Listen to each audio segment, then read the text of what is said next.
everybody, it's MicheleMarieDalene, and today I want to show you, my sneakers, the new ones. Unfortunately, I had to take all my shoes out right now. They're the same ones that were my old sneakers. Oh, what the hell? I don't know. This is the new ones. I bought these from JCPenney because they were the cheapest supplier of them, and I was able to get them for a pretty reasonable price with the shipping included. So I paid a little bit less than I would have on eBay for the same model sneakers, but not incredibly less, but less. Let's put it this way. My feet are happy, okay? It's providing proper arch support, ankle support, so I can walk better on them. That's why I bought them. These soft shoe things, well, what can I say about them? They're okay. Obviously you can see where the crazy glue is gluing this one together. They're okay. They're not fantastic, but they're okay. Now, I took a look at the iRig Pre that I'm offering out to the first person to agree to sign up for a minimum of $20 per month Patreon plan. And I want to let you know what I found. Okay. Number one, whoever started the thing in China must have been having a really bad day, because there was a big glob of solder right next to the switch on some of the switch contacts. The problem is where the land is. To fix it, I would have to either get a SMT rework station to remove the switch, clean the lands, and then replace the switch after putting on the first coat of soldering paste, because it's also got another problem. The person went too gung-ho with the flux. It's all over the PC board, and it's really quite despicable. Look, I thought I was bad at soldering. This person was deplorably worse than my side. I would never have let even a board like that leave my factory. Never, especially never even mind leave my factory, or even leave my workshop with that much flux and poor soldering joints. I saw soldering on a board that seriously made me blush with embarrassment, okay? That's how bad it is. So yeah, it works good, but you're going to have to clean out the excessive flux and excessive solder around the switch contacts at the very minimum to get things working right. The boost converter is not boosting it to 48 volts. I checked. It only going up, it's actually not boosting nothing. It's just sending out the raw, under load, the batteries, 7.8 volts to the microphone contacts on the B plus select. So if you got a microphone that can work on 7 volts phantom power, 8 volts phantom power, you're all set. If you got a microphone that can't, you're going to have to fix the boost converter on the board. It's all SMT, it's all surface mount stuff, okay? But like I said before, it works fine for dynamic microphones like the one I'm using right now, which is a dynamic SM57. I know it's a microphone. You may say, but it's not a vocal microphone. Oh, yeah, but guess what? It works for me, so that's what counts. If it meets your needs, By the way, Donald Trump uses the same microphone with the Shure windscreen on it that I'm using. So I don't have the windscreen. That's why I have the microphone like more than an arm's length away from me. So because I also have the gain set pretty high anyway. well, it works. Now, we also have to make a few amendments for the last video. I said in the last video that we were not changing the home phone plan. Well, I guess Sean Connery's wife would probably be laughing when she says, never say never again. Because that's exactly what ended up happening. Was I had because the increase in my premiums for my Medicare, and I have the official word right here from the Department of Health and Human Services. They informed me, and this is dated on September 26, 2016. You took this long to get to Winston? Holy shit. Alright, anyway, here's what it says here. Starting January 1st, 2017, your monthly premium for United Healthcare's AARP Medicare RX prescription plan will be $32.50. Okay? And that's an $8 gain. So, I also went and found out that this year we do have a COLA, but unfortunately I miscalculated it. So, what is the increase going to be? Ready for this? 0.3%. So, not 3%, 0.3%. Thank you. You can probably buy a couple coffees for that. Alright, so how much is that for me? Well, I miscalculated when I thought it was a higher number than that. So, let me go get my something I can do math on. Let's see. I think my BlackBerry, I think is closest one. Let me get that first.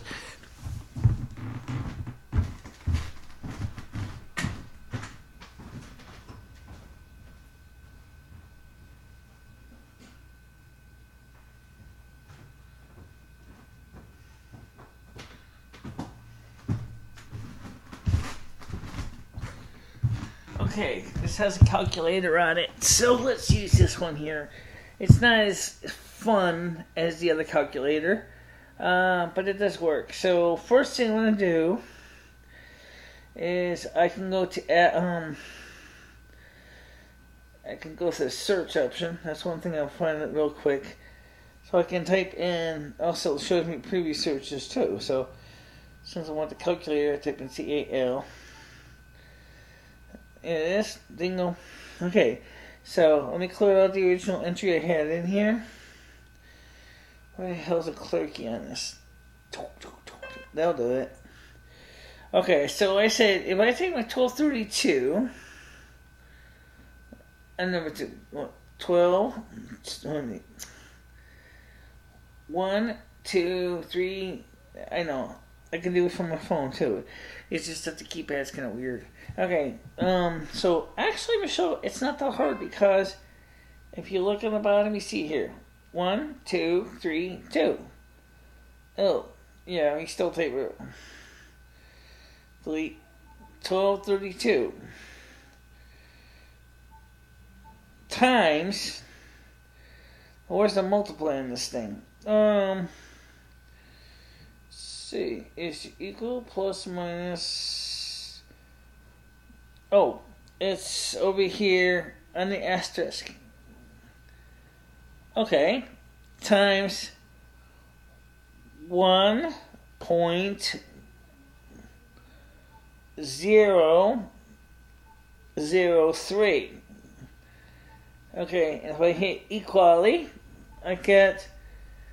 It's gonna go up only about $4. And my premiums are going up $8. No, that sucks. That sucks. Yeah, I got that right, Lum. It does suck. Alright, so now we know the numbers. Now, I also, like I said, I wanted to explain to you about what's going on with the phone system. Because right now, we just are going to be switching over our phones to T-Mobile completely. Okay? However, I explained to them that I do use my home phone, and I do need to keep my home phone because I use it with my teletype device for the deaf, and of course I use it for my call instructions for my video programs. So what we did was they have something called Line Link. Now, Line Link kind of works kind of like Vonage. Okay, it's a voice over IP service, except it uses the SIM card. Now, I don't know if they're going to say use your current 1304 SIM card, or 73871, whatever my home phone number is. I'm not going to get on right now, but maybe later on I will. So when I get, because my home phone is going to be ported to my cell phone, which is my BlackBerry, and then to use my home phone, what I would do is I'd probably take the SIM card out of my BlackBerry and put it into the Line Link device, which is connected to my Frontier internet.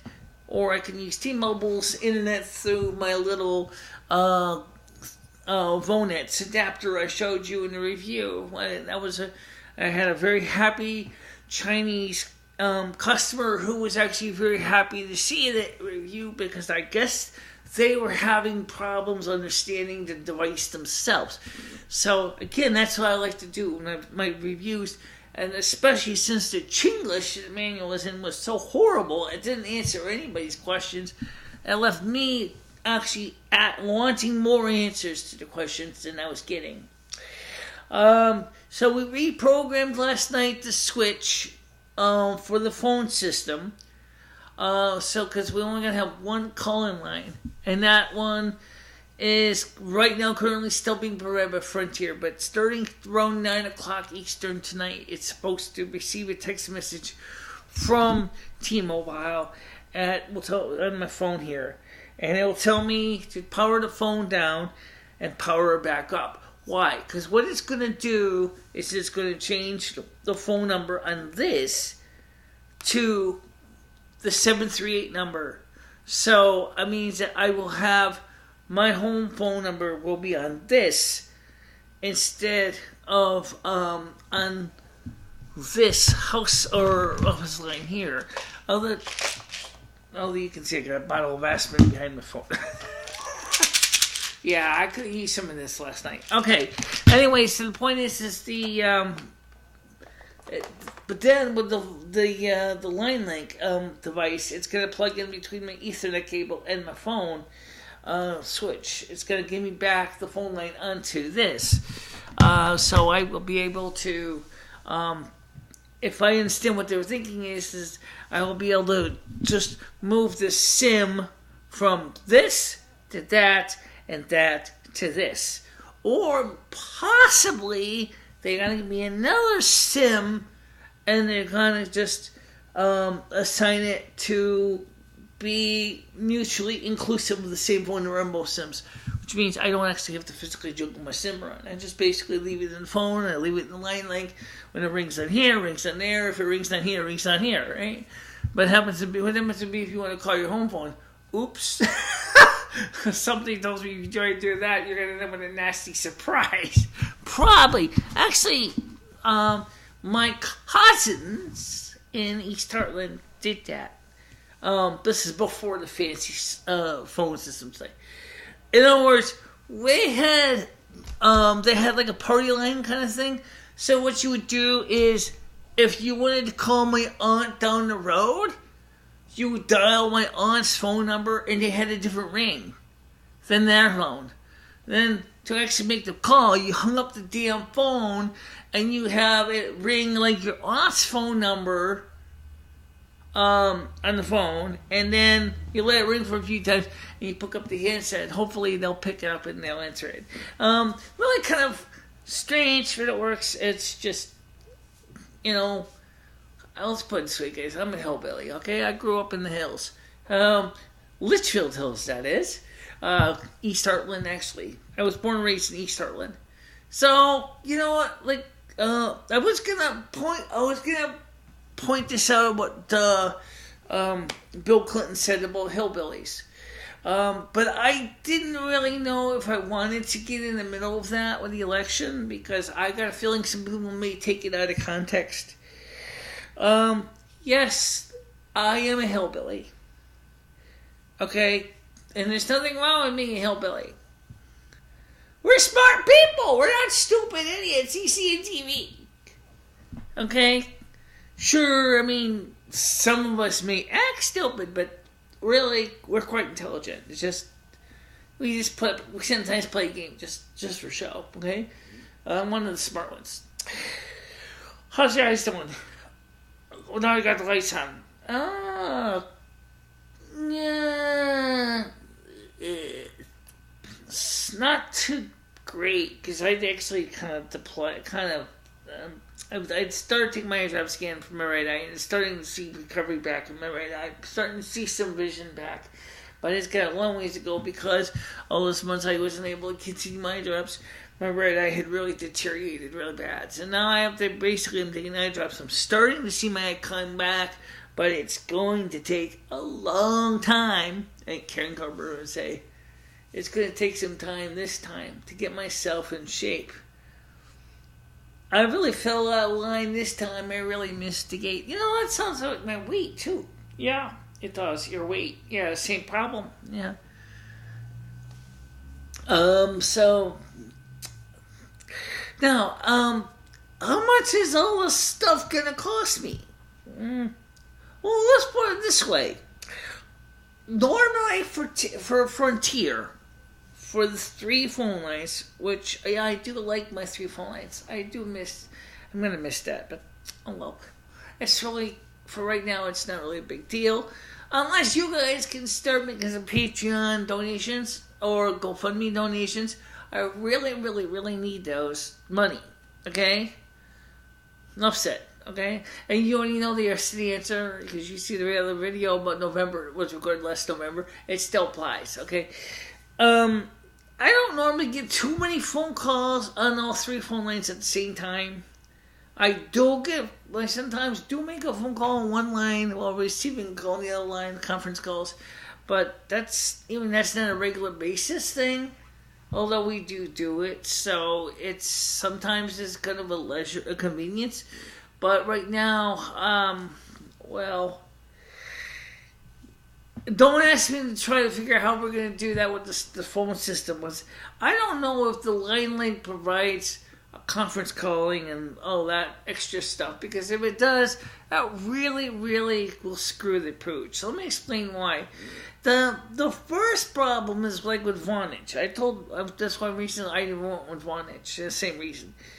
A lot of these voice over IP providers like to bundle a lot of features in their programming. And I've already got a phone switch, okay?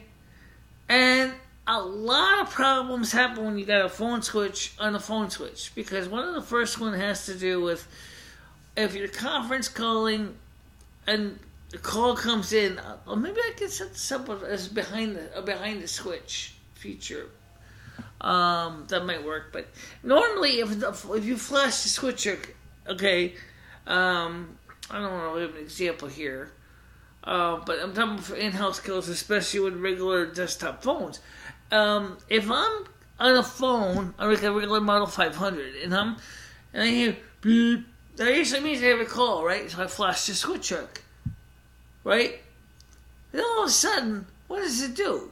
The built-in phone system, okay, the main switch that runs the Merlin system, thinks I want to flash that instead of the phone line. So all of a sudden, if the phone call that I received is put on hold, but the central office phone line is telling me I got a second call. So how am I supposed to access that call when I'm actually every time I try to flash the switch, I'm actually flashing the in-house switch. So yeah, that's one of the reasons why I always tell these providers, do not give me any of those additional features, because our existing telephone switch will only complicate things ever so much. Because there's no way for, especially using basic telephones, to identify which one's which. Now, if there was some way I could say, maybe come up with a way, some programming, or I can say, to activate remote switch flashing. Say, like, press star or something like that on a touch-tone phone, and that means if I press star, I want that our phone switch to flash the line at the central office, not necessarily act as if I flash the switch on the phone itself, if that makes any sense. So that's the reasons I never really signed up for all those extra features, like total phone, call waiting, three-way calling, when I got this Merlin phone system. It just never needed it. Because I mean, with 3 phone lines coming in, plus this phone here has built-in conference calling and speakerphone and all kinds of extra goodies. I never saw any real reason to add those extra features in the first place. The only thing these don't have, it could be added, I believe, but I don't really know, because I've heard it can, I heard you can't. The existing switch, the Merlin 2 switch processor, revision 3, cannot understand caller ID. However, if you upgrade the processor board to a Legend board, and then replace the main board for the incoming phone lines to a 400 with caller ID, and then use a standard 8 analog telephone set stations, because this is actually analog. You may not realize that, but this is actually, it kind of works, it's kind of a hybrid. The actual talk and receive is analog, but the when I make the controls that on the side here send digital signals to the switch unit itself. So these buttons here send digital control signals.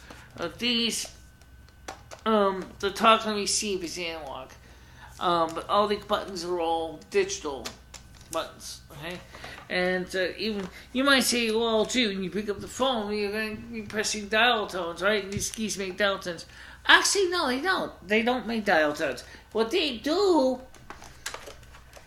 is there's keys are assigned something similar to a row and column. Okay, so when you press 1, just to make it easy, it sends a message, Michelle has pressed button 1. And then the system says, well, where's she going? Okay, she's going in-house. Alright, so I don't even have to make a touch tone. I just go ahead and I just process that button. And then same thing with 2, 3, 4, whatever. When I'm calling outside line, the first thing they'll ask me is, the system gets the same key, 1, 1. Okay, 1 matrix 1. Okay, row 1, column 1. And it says, okay, well, if it's touch tone, it says, fine. I will go ahead and I'll create the tone and send that tone out the line. Beep! Okay, and if it's a rotary dial line, it'll send the pulse. Okay, so it's this, I used to think these are really cool for that reason. I saw a whole bunch of these kinds of phone systems, including ones with Mattel and other companies, and I gotta admit, it's still kind of like, really makes me kind of happy to have a phone switch, because I got a chance to learn a lot about telecommunications systems from playing with my own phone switch. It also makes it nice too when you get new phones and somebody, once you check a phone or something, I can plug it into a basic telephone jack and I can call that phone as much as I please. I don't have to worry about tying up my house phone line trying to test a phone that may be so, whatever the problem with the phone is, if it's got something really seriously wrong, having the phone line engage the line when I don't want to, or if the hook switch is broken or something. So that makes it easy for testing purposes. And also it's nice too, because I can set it up so because I have a sub right now. I can have up to 52 phones. I don't actually have 52, but I can have up to 52 phones. I have the first 0 or 10 to 17 is these kind of phones here, these voice terminals, and the rest are all analog rotary dial phones, touchtone phones, anything that has a rotary dial or touchtone keypad works fine. If you want to use an old Bonnie and Clyde phone that doesn't have a dial, well, yeah, you can set those up, but you'd have to set up an automatic ring down module, so that gets a little more complicated. But yeah, that's something you can do. And that's a feature that makes it really awesome, because I can test almost any kind of phone without actually tying up the public switch telephone network. Okay, the PSTN. So yeah. Now this T-Mobile service, is it going to really be worth it? Well, they won't let me try it first before I commit to it. So, and they're sending me the unit for free. Why? Because I've been doing a lot of promoting for T-Mobile for years, and it's just through efforts like myself that T-Mobile's growth has exploded. They are going so much better now than they were, say, 10 years ago. 10 years ago in 2006, T-Mobile was almost on the skids. It was really, really, really doing quite terrible. It was the fourth telephone provider. It was losing customers because, first of all, it didn't have the iPhone. Second of all, it was a very small coverage map in 2006. It really didn't have very much. So the company was where Sprint is now. If you know where Sprint is now, you know where T-Mobile has been. Okay? That's a big difference. Now, what is Sprint up to? Well, Sprint's saying is, we'd like to buy T-Mobile. Over my dead body you are. You're not buying us, but we'll buy you. And we'll turn you into a GSM provider. And maybe make the Federal Trade Commission happy. We'll go ahead, and the FCC will go ahead and then set you up as a private provider or as a fourth provider under our control. But we're not going to let you tear up T-Mobile and turn it into a CDMA provider. No way, ever. If they ever did that, like I told the lady on the phone today, I says, if Sprint ever buys T-Mobile, I'm out of here, because I don't want to have anything to do with Sprint. I don't want to have anything to do with CDMA. Okay. Because CDMA is so old, and I know that everybody says, well, everybody's using LTE. Well, yeah, they are, but Sprint still makes most of their backhaul is all on LTE, is all on CDMA, so, except for the data. So the phone calls are still on CDMA. They're not on LTE yet. But they will eventually. Right. I'll believe it when I see it. I have friends that have Boost mobile phones, and they still are using CDMA to make and receive phone calls, even if the phone itself is LTE. So that's not really that much of an improvement. So am I looking forward to trying out this line link service? Well, kinda. It's a voice over IP provider. Now, it's kind of irony here, because we were going to set up our own system so that we could do something similar in-house for all the tenants, where the tenants themselves could buy, say, a Cisco voice over IP module, and we would have an asterisk phone system that would port all those to act as a gateway between voice over IP versus the Merlin 2 phone system. So when you call out on it, it would basically port the calls out. No ifs, ands, or buts. Pretty straightforward. Well, That's great, but you know what? We didn't do that because first of all, the price per unit and for the boards and that cat's knocking my aspirins down was a little bit much. So never did do that. It just didn't really work out too well for me financially. So, and then of course our tenants changed. And then of course, the thing is now you gotta sit there and program the damn thing. They gotta buy it. If you're gonna lease it to the tenant, then you gotta make sure you get it back. So we chose not to go there, but maybe in the future we will. Especially since you can get a VoIP application on your Android phones and on your iPhones today. There's no reason to actually buy or rent out a box to connect a standard POTS device into a smartphone, because this will actually do. BlackBerry, I think, can do it too, but I don't know if BlackBerry has a voice over IP app. I never looked, but I'm sure they might. And it would work the same way. In other words, you program this to connect to your SIP, as it's called, the SIP, the SIP, which is the System Information Internet Provider, with the proper password and stuff like that, and that works, right? And then of course, but that's something we'll play with later on. Right now, we gotta get you guys to start making some Patreon donations, don't we? Yes, folks, it is time to seriously remind you it is Christmas is coming, and that I too would like to have a holly jolly Christmas. Or Yule anyway. Well, Christmas and Yule to me are very much right next to each other, and they're both usually quite jolly, but not always. Sometimes they're quite pitiful. They're pitiful because I don't have any family, so I don't have anybody to spend Christmas with. But having to worry for the other shoe to drop in my budgets certainly doesn't make Christmas any more jolly. Trust me. I really would like to be able to enjoy Christmas and not have to worry about scrounging up another nickel for a bill.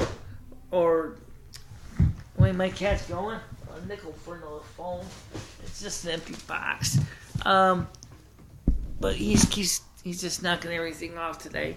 It's laying there. I gave him a shampoo. He had fleas, and so he's a little damp still. And actually, I washed his fur. He doesn't mind the shower. I gave him a good shower in the tub. I got most of the fleas out of him, and he smells a lot better. His ear is still clunky. I clean that up occasionally with rubbing alcohol and a Q-tip, and I take care of him. Rusty's gonna need a bath too. Actually, I wouldn't call him a bath. They're more of a shower, okay? Because I don't dunk my cats in water. First of all, I would terrify them very much. But this guy is used to getting good showers, so he doesn't seem to mind it too much. I don't do it on a regular basis. He knows when I bring him in the tub that he knows what's coming next, and he usually keeps his cool. But his most important thing is that he wants to feel when he's getting showered that he knows that I'm going to do my best to be gentle with him. But boy, did he have a dirt problem? His fur was so dirty. Not just because of fleas, but because these cats go in their cars, they go into burr patches, they go everywhere. And the fur just gets really yicky. So, yeah, he looks good today. And he's happy. He's content. He's a happy cat. So, that's a cool thing. Now,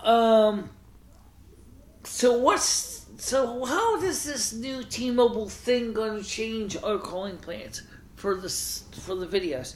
The good news is it's not going to change the videos one iota at this point, because the fact is I just checked my, I got the same MiFi service. I have the same cell phone service. That's the same. That hasn't changed. The only thing that's changing is it's going to have my home phone number on it instead of my old cell phone number.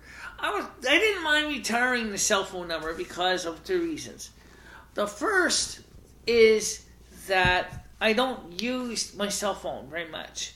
Okay? I call almost everybody from my home. Okay? But when I do want to use my cell phone, it sometimes is a toss-up between which phone to use. This one here, a BlackBerry, has my phone number on it right now. This would seems my home phone number because this is what I have my home phone. I don't usually make too many phone calls with my phone because of my hearing loss. What I do is I usually will use something like Google Hangouts, which is offering. And it was supposed to originally be temporary, but it never became. It kind of became a regular feature. Within the United States, you can call anybody on a regular landline phone from Google Voice. So I can call on this. This doesn't have that feature, but let's just say it did. Okay, let's say for example, let's say it was a Priv, or it was the Priv. Pretty phone, but very expensive. Or even the BlackBerry Classic, which is newer than the Bold. Okay, 9900. But the cool thing about the Priv is that it's bigger, but the Classic's nicer because it's got the standard keyboard like this, except it doesn't smile a little bit.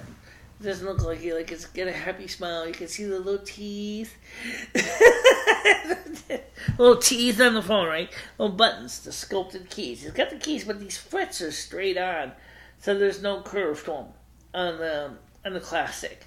But otherwise, the Classic also uses a nano SIM card instead of a full-size SIM,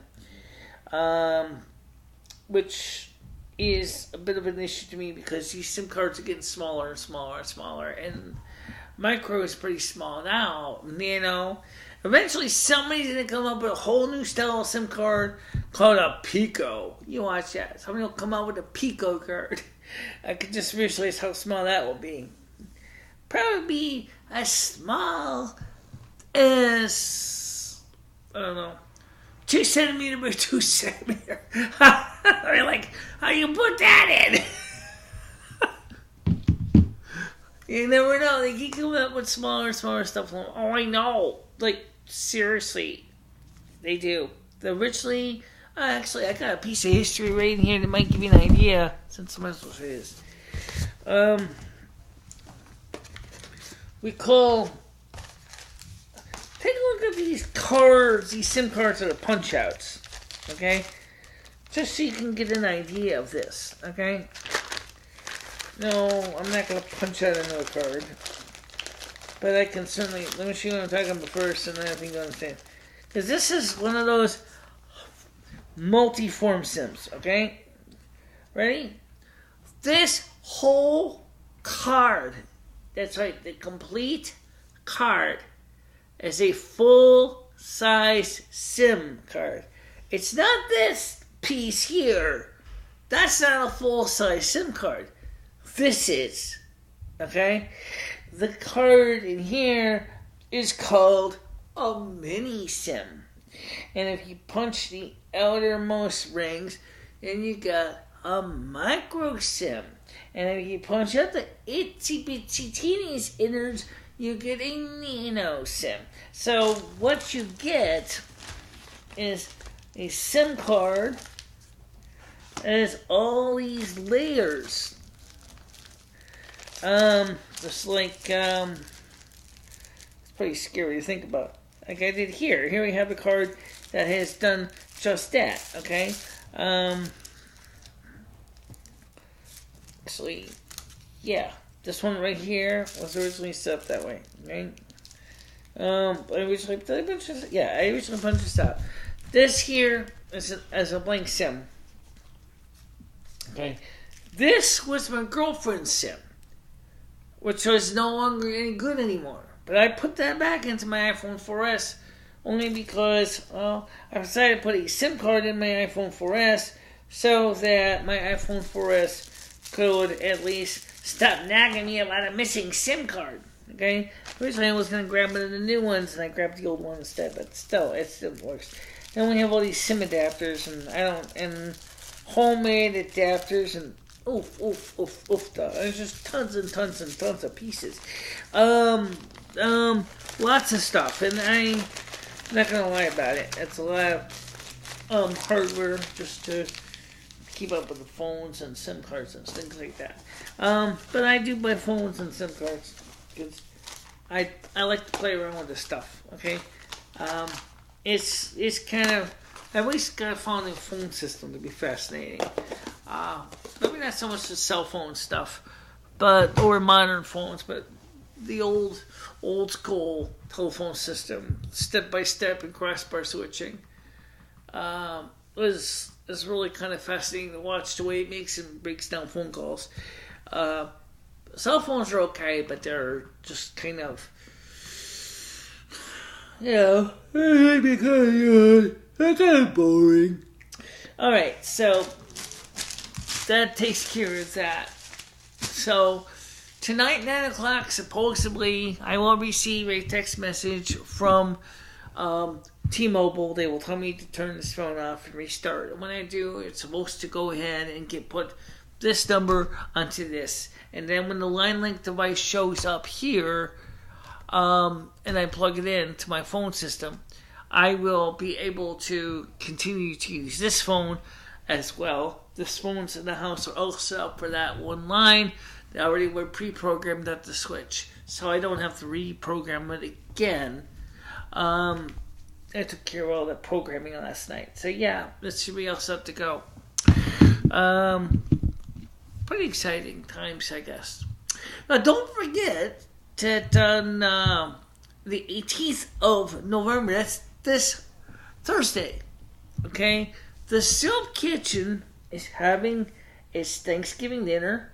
So if you are wanting to know about that, let's see if I can get the calendar here, because I can also view a few things too.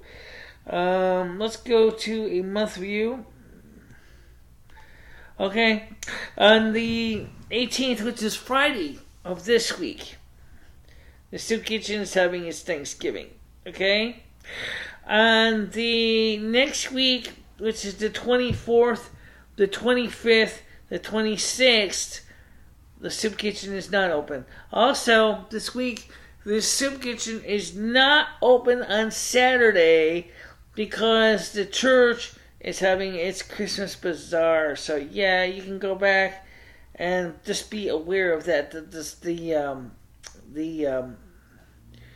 Soup Kitchen will not be having its Christmas day. Okay? And I was just trying to see if I could pull up information about Thanksgiving. And also, there was another holiday apparently on the 25th. Oh, that's a birthday, okay. So yeah, that's takes care of that. And don't forget, when is Yule, you're asking me? Well, Yule this year, remember I told you, we're going to be starting a Yule celebration on the 20th at 7. So if I go back to that, okay, month, okay, Yule is going to be on Sunday, okay? Sorry, it's a month. Okay, here we go. Yule will be on Tuesday night.